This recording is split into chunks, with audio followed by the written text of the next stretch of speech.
This circulation of light begins within us, originating from the spirit spark that connects us to the universal light in our microcosm.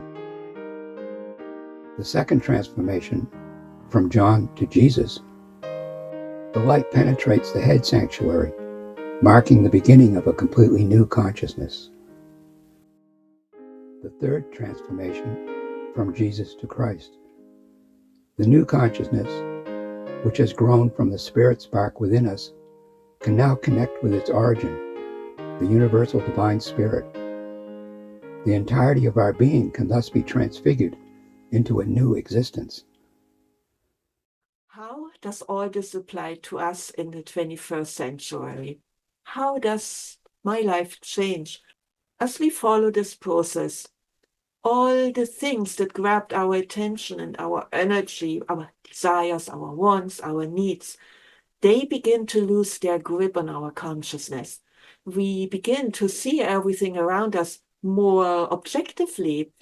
It is as if we see ourselves less as the center of the world, but more as an observer.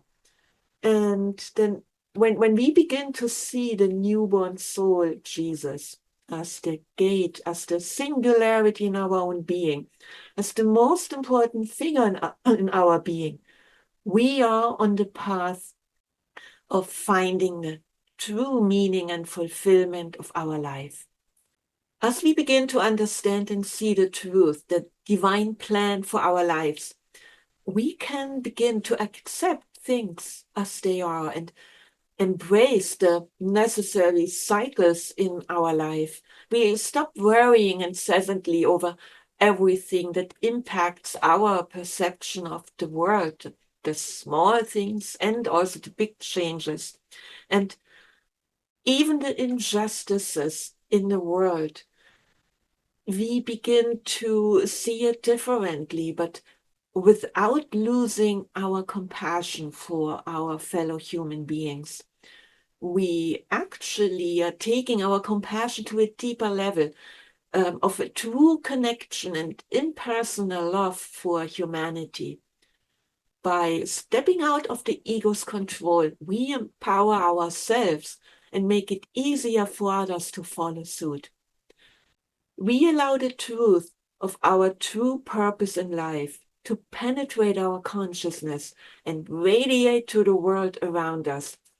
This represents a fundamentally new approach to life.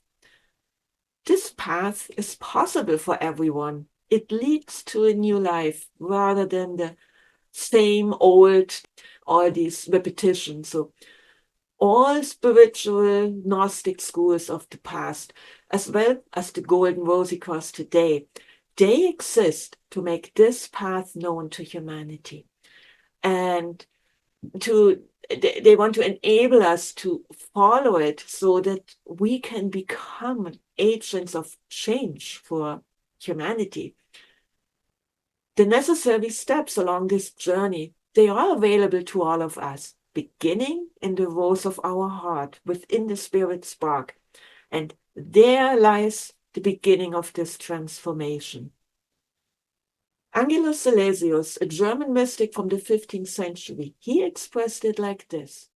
If Christ 1,000 times in Bethlehem be born, and not within thyself, thy soul will be forlorn. With this understanding, the meaning of Christmas takes on a profoundly different significance.